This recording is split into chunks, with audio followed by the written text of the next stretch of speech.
Bonjour à toutes et à tous et bienvenue pour ce nouveau tuto sur nicoblock.fr. Donc aujourd'hui on va voir comment on peut mettre en place une petite simulation de fluide avec RealFlow.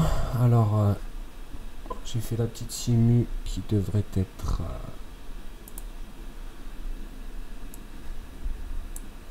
alors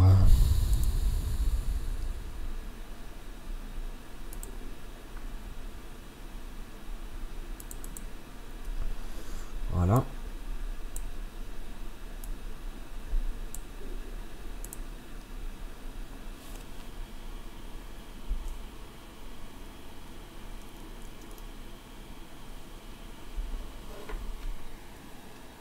Donc on a notre simulation qui a été faite avec RealFlow et donc on a compilé ça dans Nuke pour sortir le fichier MOV. Donc dans Maya, ce qu'on a fait,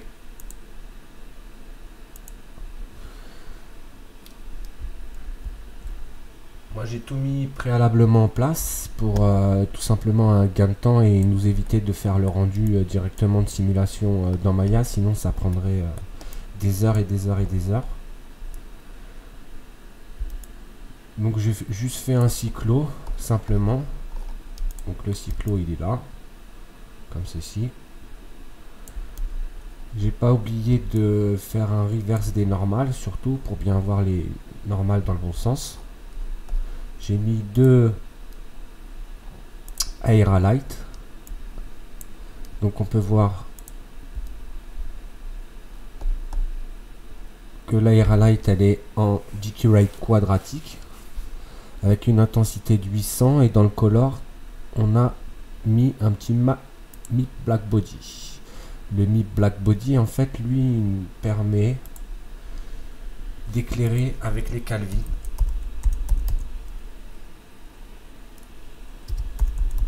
Donc voilà, c'est pas ça, c'est pas celle-là, image, ok.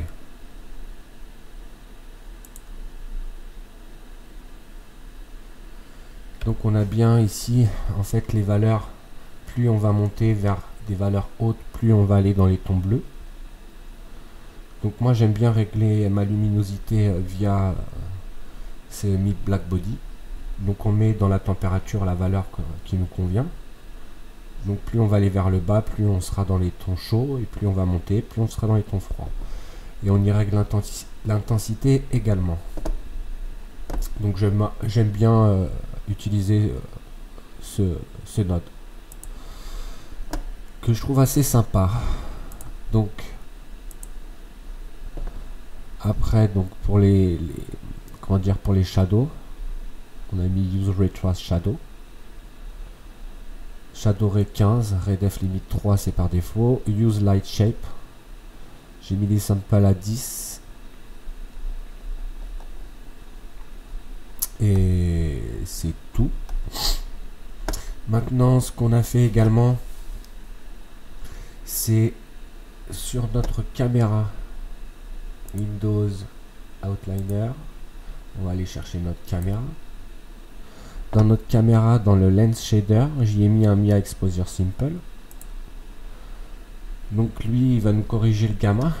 Donc ici, pour le cyclo, on va aller chercher l'hypershade. Voilà, pour le cyclo, c'est lui. Donc pareil, dans le color, j'y ai mis un gamma correct corrigé à 454. Comme on a mis un lens dans la caméra pour corriger le gamma, il faut corriger la texture. Donc tout ce qui est couleur, on applique le node utilitaire qui devrait être ici, le gamma correct. Voilà, qui est à la base lui. Donc dans le value on y met la couleur et dans le gamma on corrige la valeur. Donc deux éclairages comme je vous l'ai dit, le cyclo et donc notre fluide lui Je lui ai mis un Misfast simple Maya.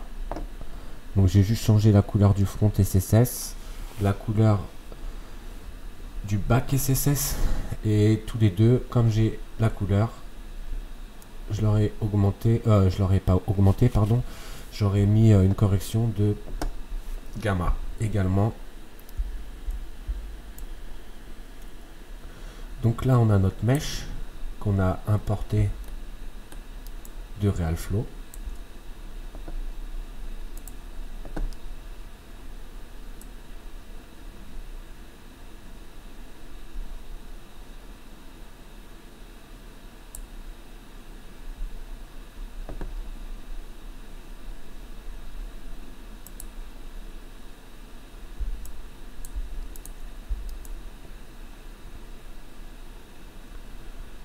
Donc je me suis servi d'un verre.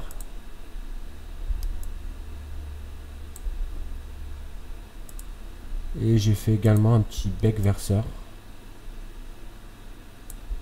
Bon, depuis la simulation il a été bougé, donc c'est normal qu'il soit plus à la bonne place. Mais en fait c'est pour donner une forme à l'écoulement du fluide. C'est plus sympa. Donc c'est un simple plan. Là c'est un simple cylindre, tout simplement. Donc en fait après je les enregistre en OBJ. Je vais dans RealFlow. Donc là on retrouve bien notre verre. On retrouve bien notre plan qui nous sert de bec verseur. Donc j'ai juste fait un apport des OBJ, ou si vous avez le pont vous pouvez faire un SD aussi, un fichier SD avec toutes les pièces pour la simulation.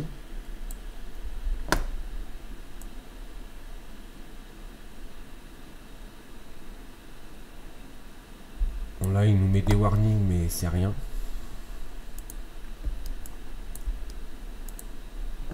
Donc là ce qu'on voit en vert c'est directement le particule mesh.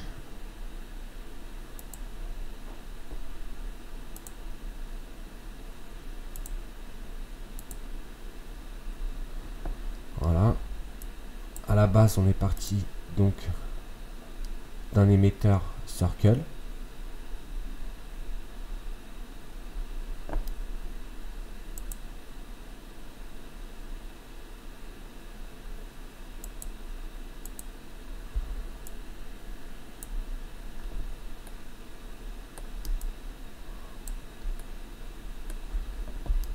Donc on a rempli le verre, on voit les particules. Les particules à la base, là on peut voir que elles vont vers le sol. Elles vont vers le sol parce qu'on y a rajouté un démon qui est ici, gravité. Comme ça on a bien donc la gravité pour l'écoulement. On a également un K-volume. Le K-volume lui nous permet en fait quand on fait une simulation avec des particules de limiter les particules, de tuer les particules qui par exemple ces deux points là, cette particule et cette particule, une fois qu'elle va passer le K-volume, elles n'existeront plus, elles seront plus calculées, elles seront tuées. D'où l'avantage du K-volume. Comme ceci, on fait un fit to scène. Il nous prend là, il nous a fait un, parce qu'on a notre caméra aussi, donc mais bon, de toute façon on n'a pas de particules qui est émis de ce côté là, du côté droit, donc c'est bon. Donc une fois que vous avez mis en place votre émetteur en liquide particle, vous choisissez donc la forme de votre émetteur. Votre émetteur il vient se mettre dans les nodes, et ici vous avez tout un tas de paramètres. Donc ici, ça va être les paramètres du circle, celui qui va nous envoyer donc les particules. On peut augmenter la vitesse, le volume, mettre des randoms pour varier l'écoulement, tout simplement.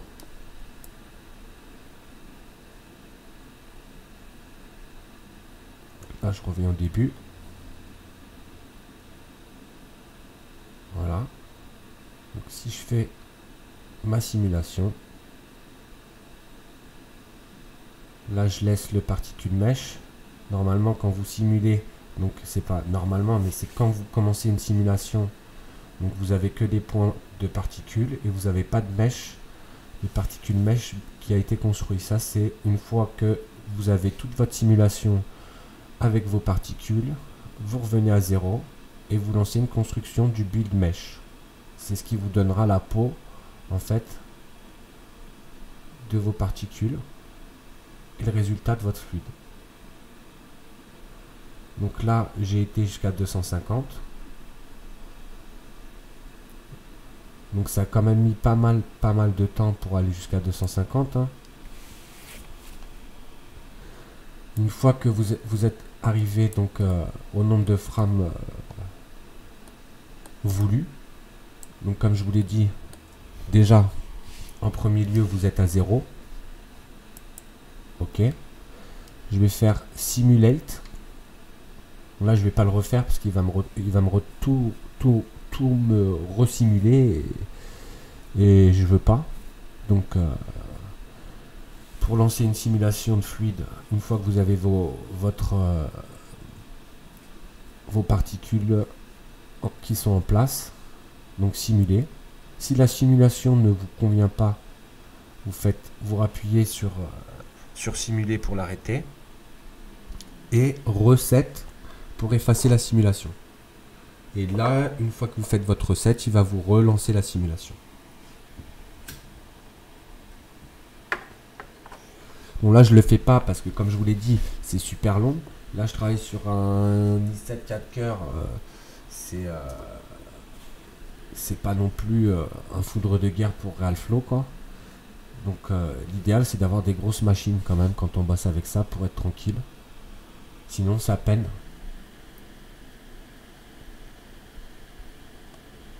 Donc une fois que vous êtes arrivé au nombre de frames voulus, votre simulation est terminée. Donc le curseur qui était à 0, lui, il fait sa simulation, il avance petit à petit comme ça. Il calcule chaque frame. Donc imaginez-vous le temps qu'il faut.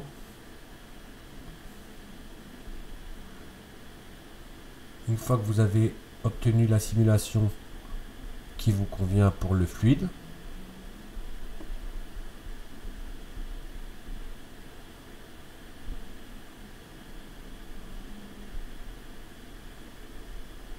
voilà. Donc, on arrive ici, on va dans Mesh. Vous avez tout un tas de particules Mesh, hybrido, build Mesh. En fait, celui-là, le build Mesh, admettons si vous mettez à la frame 40 et vous lui dites de construire donc votre mesh, il va vous construire le mesh uniquement à la frame 40. Et en fait, ça vous permet quoi? Ça vous permet justement de trouver des réglages. Si par exemple, vous voulez... donc ça, c'est les réglages que moi j'ai mis. Maintenant, c'est des réglages qui sont pas nominatifs pour du fluide. C'est à vous de faire vos tests. Hein. Ça, c'est des tests qu'il faut faire pour bien connaître le logiciel. Hein. Donc là, si je mets 0,5,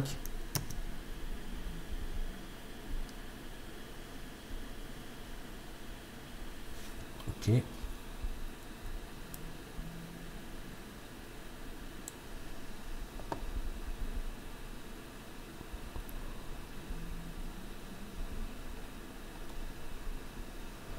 Donc ici, vous avez la taille des polygones. On ne voit pas, mais là, on voit mieux. De votre mesh qui qui a été construit par rapport aux particules, le type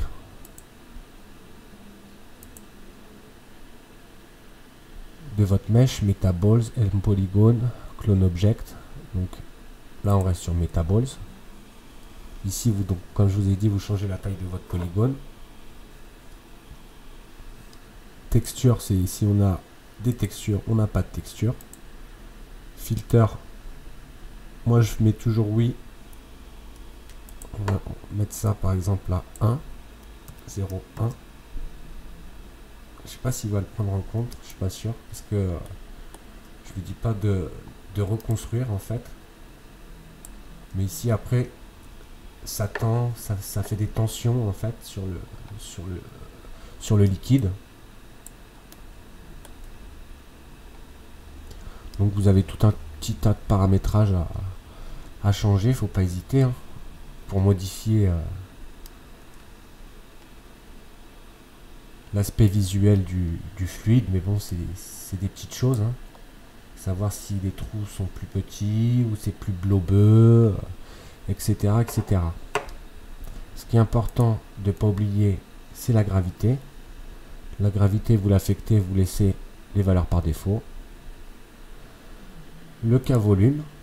Le K-volume qui va vous limiter le calcul des particules qui ne servent à rien. Donc c'est très intéressant.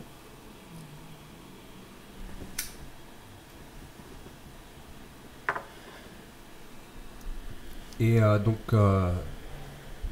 une fois que votre simulation est terminée de particules, ici là, vous n'avez pas ça encore pour le moment.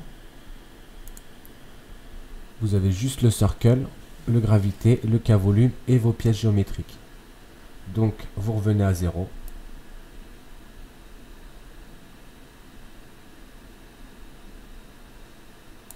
Et au lieu de faire le build mesh qui lui fait le build mesh sur une frame que vous avez déterminée, ce qui vous permet en fait à la base de paramétrer votre mesh par rapport aux particules qui ont été émises, là vous faites un build mesh selected from the current frame to the end of the timeline.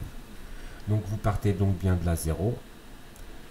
Vous cliquez ici, une fois que vous avez fait tous vos paramétrages de relaxation, tension, etc. La résolution, les polygones, si le type de mesh que vous désirez. Et une fois que vous avez fait ça, donc vous cliquez sur Build Mesh. Lui, il va calculer toutes les frames de la première à la dernière et il va vous construire donc un particule mesh. Ok. Avec le circle qui lui est bien attaché.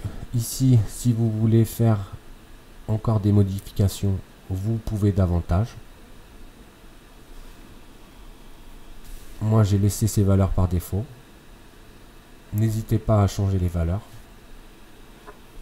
Quand vous voulez changer les valeurs dans GraalFlow, vous prenez cette valeur, vous la divisez en deux et vous mettez la valeur que vous obtenez à la division.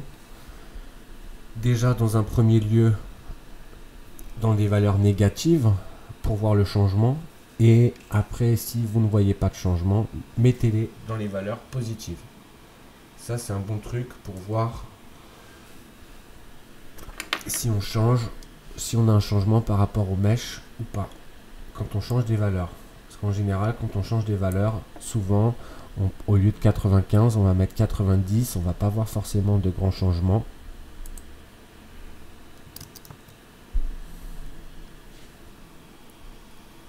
Donc n'importe comment, là je pourrais toujours changer les valeurs, il ne se passera jamais rien, c'est normal. Vu qu'on a déjà construit notre particule mesh, il a pris en compte les valeurs que je lui ai demandé. Il faudrait qu'à chaque fois, là, je prenne sur une frame, je me mette sur une frame bien spécifique et que je lui demande de construire sur cette frame. Donc une fois que vous avez terminé votre simulation, déjà... Donc dans les préférences de GraalFlow, vous pouvez régler par rapport aux axes de votre logiciel de 3D phare, si vous bossez sur Lightwave, Cinema 4D, 3ds Max, Maya, XSI ou Genie. Donc après, c'est à vous de voir. Ici, vous avez tout un tas de...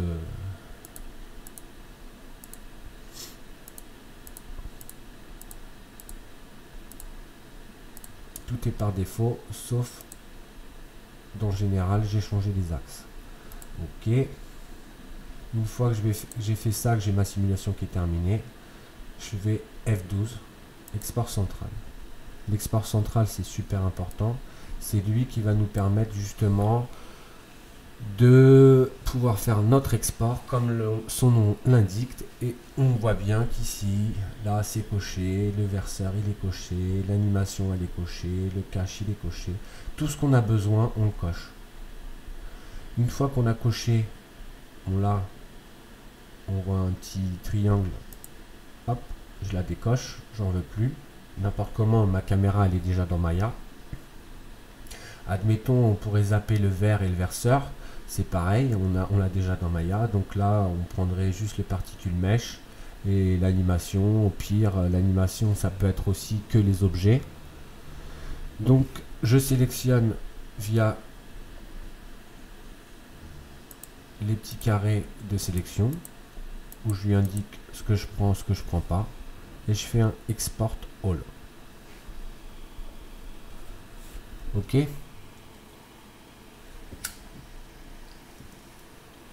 Donc une fois qu'on a fait notre export, lui,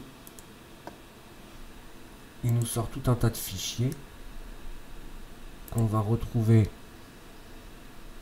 donc dans RealFlow.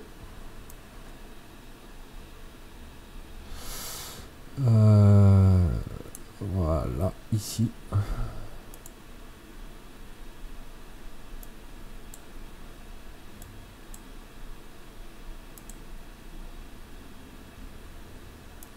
Voilà. Donc on a toutes nos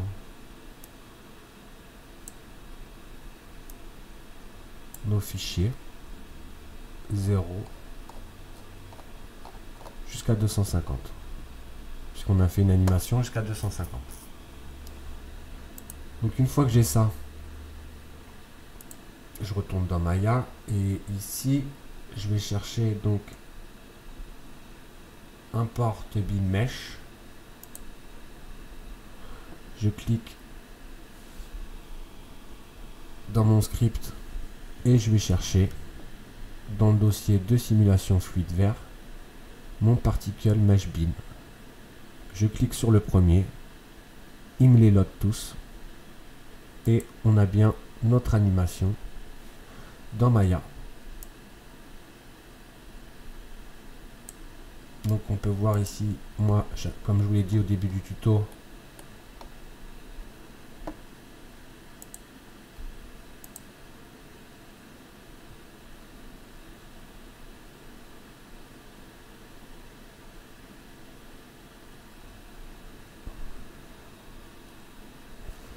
j'avais déjà tout mis en place.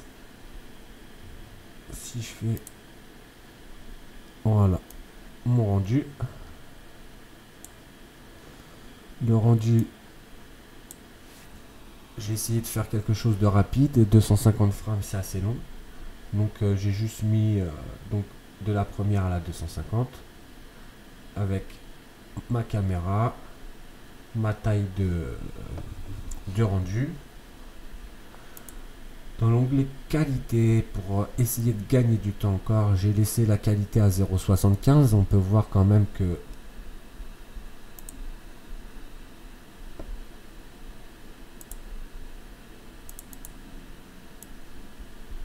c'est plus qu'acceptable.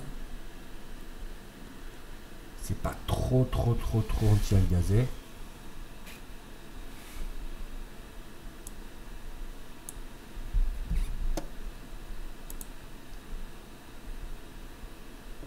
C'est juste pour gagner surtout du temps dans mon rendu.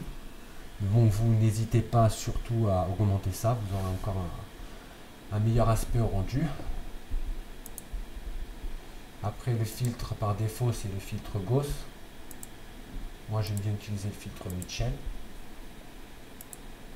Ray tracing, c'est par défaut. Indirect Lighting, j'ai activé le Final Gazer. Même le Final Gazer, j'ai baissé l'accuracy pour gagner du temps aussi dans mon rendu. J'ai augmenté le Secondary Diffuse Bounce à 1. J'ai mis le Filter Gathering Quality à 1 également. Final Gathering Tracing, j'ai mis réflexion 3, réfraction 1, malgré que j'en ai pas. Et donc 3 et 1, 4. Max Trace Def, ok. Et une fois que j'ai paramétré tout ça, donc j'ai bien assigné mon shader de Miss Fast à mon mesh. Ok, comme je vous l'ai dit, là j'ai juste augmenté le sample et j'ai augmenté également le front SSS radius. Et ça nous a donné ça, tout simplement. Donc pour lancer le rendu, j'étais dans Rendering, Render, et j'ai fait un Batch Render. Le Batch Render, il m'a ouvert mon script editor. Et on peut voir que il a fait son rendu une bonne partie de la nuit.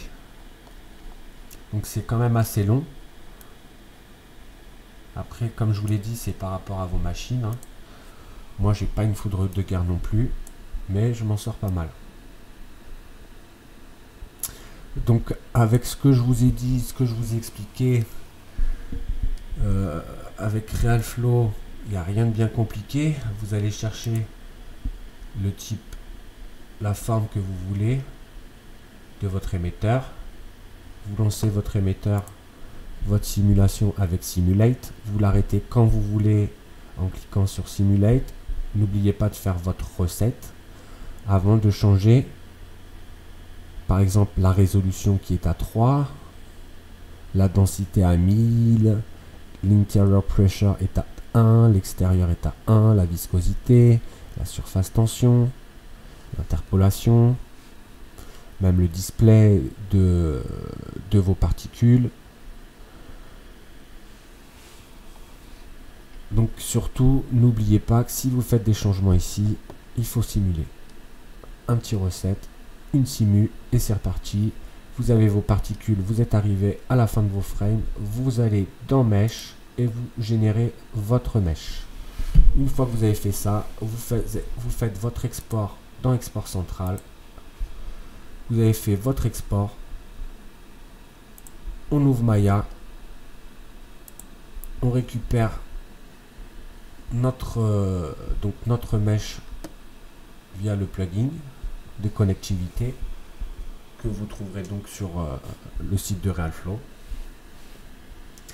Et puis après, bon, bah, vous faites votre tambouille avec vos lumières. Moi, j'ai juste mis deux ARA light, pardon, ma cam avec ma correction de gamma, un shader pour mon cyclo, un shader pour mon mesh, et voilà à quoi on arrive comme rendu, sans pousser le rendu, comme je vous l'ai montré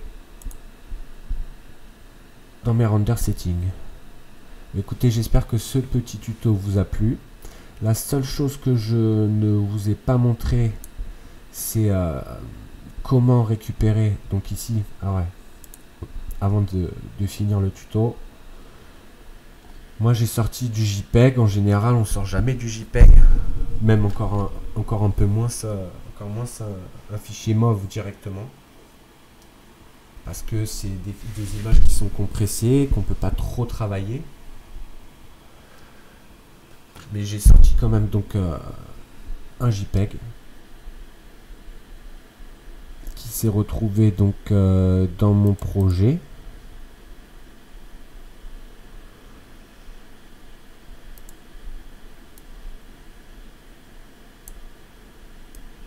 Donc dans mon projet, on peut voir, moi j'ai créé juste un dossier images où j'ai mes 250 images qui ont été rendu à l'intérieur pour pas que ça se balade n'importe où. Ok, donc une fois que j'ai fait ça, j'ai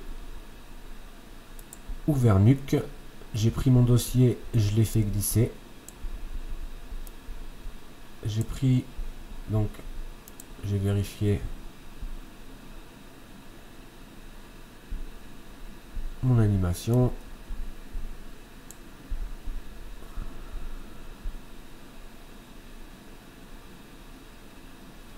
Donc j'ai compilé mon animation avec Nuke. Tout simplement parce que j'adore ce logiciel.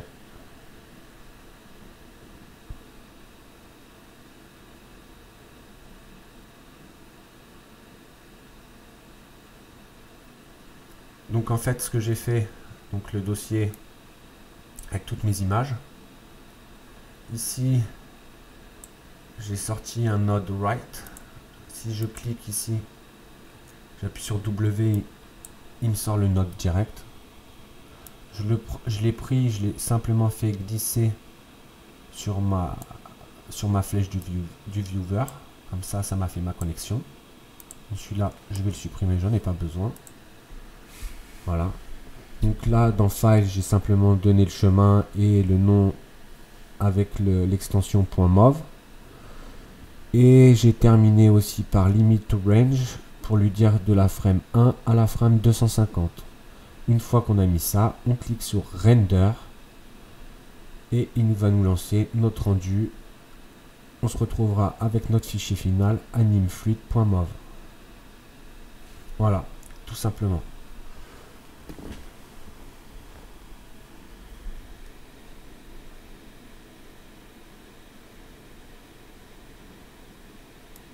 Ok.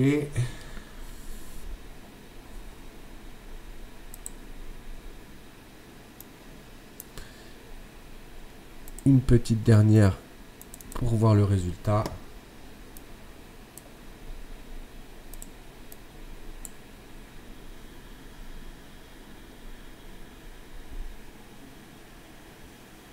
Bon, le rendu est plus qu'acceptable quand même.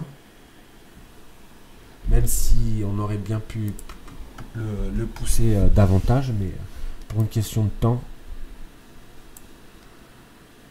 il faut savoir aussi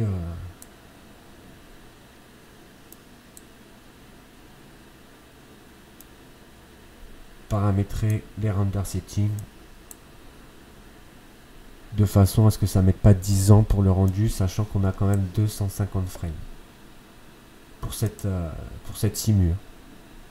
Bah écoutez, donc là je vous ai montré tout ce qu'il fallait faire pour faire une petite simulation simplement avec Realflow et Maya. Les connectivités, si vous voulez faire aussi un SD, ça c'est pour aller chercher votre mesh, comme je vous l'ai expliqué tout à l'heure. Voilà, bah écoutez, j'espère que ce petit tuto vous a plu. On a fait un petit tour d'horizon de Maya, de la caméra, du lens, de notre Aeralite avec notre MIB Black Body pour l'éclairage des Calvin. Comment faire pour compiler nos 250 images dans Nuke, tout simplement. Et également comment faire dans Realflow pour faire une petite simulation super simple